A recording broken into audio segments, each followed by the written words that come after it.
I just couldn't not show off the finish on this blade one more time. Oh, I say one more time. We'll probably see it again. That's that chopper I made a while back, did the hand rub finish on the 1095. Anyhow, that's not what we're talking about today. Today we are talking about the Kizer Vanguard series Flashbang. And it's kind of a beauty. Stick around, we'll talk about it.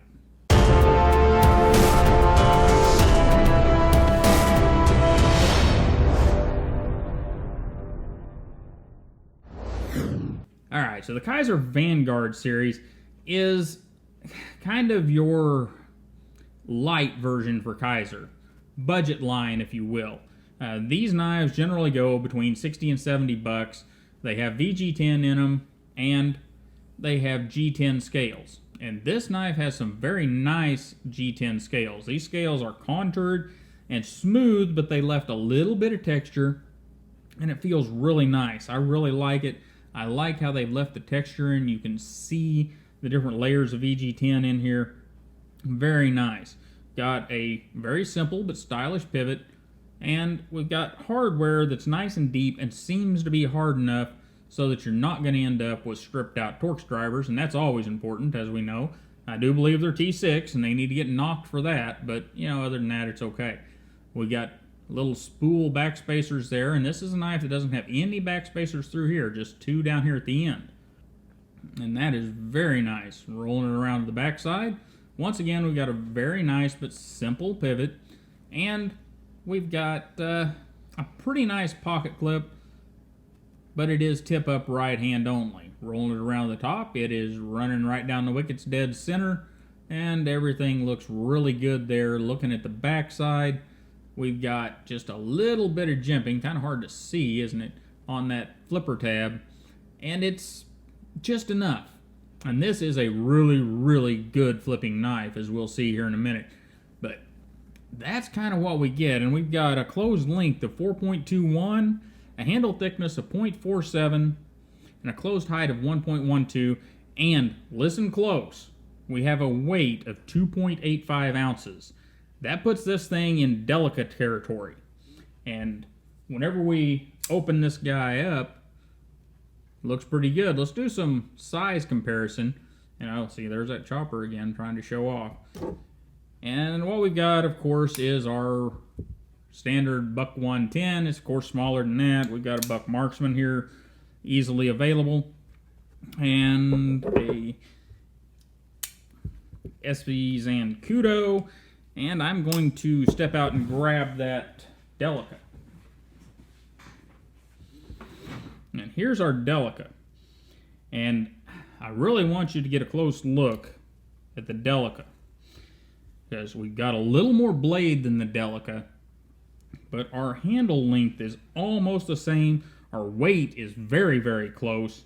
So this knife fits in that light duty, or light, it's not exactly a light duty knife, but our light carry category right in there with the Delica. And since we've got it open, let's get a look at the blade. Try to get some of these other knives out of frame here. They're trying to sneak in, get their time on video. And our blade is a piece of VG10, hollow ground, got a swedge up here, very nicely done, very evenly done, whenever you look right down it. And I know somebody's going to fuss at me about my hands. I just got done sharpening a knife, guys, and I work. So clean hands, that just doesn't happen around here. I went and washed them, but once you've got metal dust in your hands and under your fingernails, it stays until, well, it just stays. You can't wash that crap out. Anyhow, our blade is 3 inches long with an edge length of 2.78.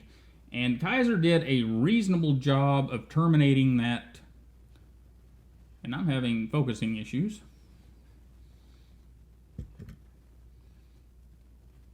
It did a reasonable job of terminating that edge right here. I could have went just a little bit further forward, but, you know, not bad. Anyhow, hollow ground, and it's pretty nice. I kind of like this little blade. And one thing to note before we go on is that blade is slightly recurved. So if you're using a KME system or some of your other fixed angle systems that have wide stones, it's gonna be a problem. You know, I have a wicked edge coming, and this is one of the knives I'll sharpen with that wicked edge as I'm learning how to use it. And hopefully that will fix some of the problem. You can sharpen it with the 123 kind of stone from KME, but it's hard to get that final mirror polish with that. So do be aware that it does have a bit of a recurve to it.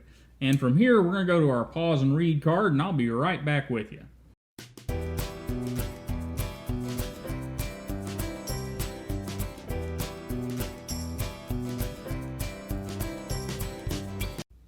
Alright guys, for the mechanicals on this knife, we have ball bearings, of course, and I looked and I couldn't tell if they were ceramic or not. Doesn't matter, they work freaking awesome. I mean, it is not a drop-free knife, but that is partially because this knife doesn't weigh anything.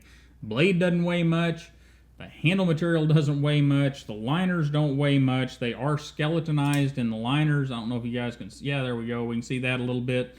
So Kizer did a lot of work to make sure that this knife didn't weigh much, and that kind of, you know, for your falling clothes, that kind of messes that up, because if you don't have any weight in the blade, well, you don't have anything to give it that momentum to fall close. And then they hollow ground it, which took more weight out. So, you know, this is an act of weight reduction for this knife is what you're really looking at. And that can be a beautiful thing, and I rather appreciate it. Anyhow, back to the mechanical bits. We are liner locked, and we can see there it isn't a super thick liner, but for the light duty purposes of this knife, it should be fine. I have carried it some, and I have not had any issue with it trying to bunch up or bend or anything on me, so they have chosen some good metal to put in there, and it seems to work just fine. And as you can see, the flipping action on it is absolutely freaking beautiful. Now, on the downside of that, you can pinch it and open it, but the flipper is pretty much your only opening mechanism. It's not like some of your other knives where you have multiple opening mechanisms. It's pretty much just one. But, you know, that's all right when it works that well. And we'll stick this guy down in the pocket of our Levi's here. And this is about my only complaint with this knife. We have this little short knife, and then we have a bunch of it sticking up. And, you know, some people don't care, but whenever we have such a short little knife, I would prefer for more of the knife to be down in the pocket so that I have less chance of that knife getting lifted out of my pocket. And if I can find a sheet of paper here, there's something we cut up earlier when we were doing the sharpening video. It doesn't have a lot of room, it does have a lot of flip up. And it will go down into your work pants, your dickies, your, you know, your 511 tactical, all that sort of stuff, without any issue, because it does raise pretty good right in here, and it's just a stainless clip, so there's quite a bit of spring to it. The only problem is how far it sticks up, and, you know, that's my issue. It may not be yours. And the other thing is we don't have a place for a lanyard. You know, some people might say, well, I can put it around that end standoff. Well, no, you can't. You put it around there. The knife takes up, goes out there pretty deep, pretty close to the end. So trying to put it there, you're just going to end up with a cut-up lanyard.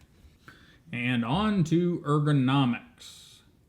And whenever we talk about ergonomics on a very simple little knife like this, it's usually a beautiful thing, and it is in this case as well whenever you have it in a standard grip.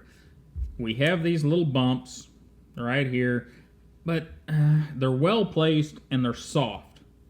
No pointies, no stick-ups, nothing sharp there. And so the knife falls in your hand really nicely. Now, if you've got really big paws, it may be a little short-handled for you. And if you've got really small hands, it should be just beautiful. With me, with my medium-large hands, it's plenty good. Now, problem is is there's no forward finger choil, and you're kind of far from the blade, which, yeah, is not a big deal, but is something to note. Now, as far as getting it in your various grips with a nice short handle, it does everything just fine. Your draw cuts are going to be fine. Your push cuts are going to be fine. Your little scraping cuts are going to be fine. All of that is very, very good. And, you know, guys, overall, this little flashbang at less than $70, if I were out there and that was all I was going to spend on a knife, or I was going to step up into that range, this thing would give the Delica a run for its money. Now this isn't fair. This is a HAP 40 Delica, but if we had the standard Delica out here, which I can't find him, he's still wandered off somewhere. You know, last thing I got was a postcard from the Bahamas. Not sure he didn't forge that, though, because it was through the email, so you know how that works. He could have sent it from anywhere. But anyhow, HAP 40 Delica is not really fair, but a regular Delica would be fair because both of them come in at around $65 or so. And I would be tempted to skip on the Delica and get a flashbang. Why? Because in everyday use, they're going to be fairly equal. The Delica, of course, is going to be a little bit better slicer, but with the hollow ground blade, this is a good slicer. Now, it's not Delica class, but it's darn good.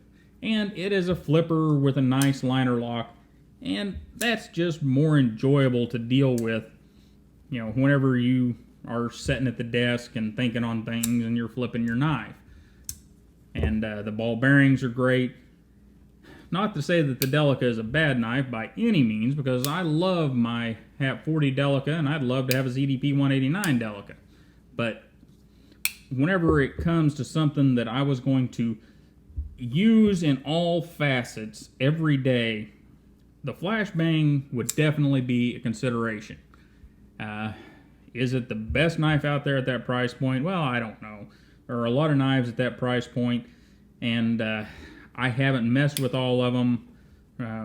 Most of the time I look at your Delicas, and have looked at the flashbang, obviously. And, you know, if this had the standard pocket clip on it, they have about the same ride height out of the pocket, and they're fairly close to the same thickness. Flashbang may be a little thicker. So, overall, guys, I think Kizer's flashbang, designed by Matt, I can't pronounce your last name, but it's in the pause and read card, is a pretty excellent little knife. Would I buy one? Well, I obviously did buy one. Do I carry it a lot? You know, if I were in a situation where I needed that 3-inch or under blade, I probably would. Since I'm not, I don't. And, you know, that's just a matter of where I live. If I were going out of state and knowing I was going into a place where they had that 3-inch or less blade, this would definitely be a contender. Anyhow, guys, I really appreciate you stopping by and hanging out with me and talking about the Kizer Flashbang for a few minutes. I think it's going to be a good one. Its only major knock is they could have used a slightly better steel for that price, and I'm not a big fan of this pocket clip. But other than that, it is a fun knife to have around, and I even like that hollow ground blade, the clip point. That is just sweet. Anyhow, guys, you all have a wonderful day. Don't forget to like, share, and subscribe, and I'll see you and you next time.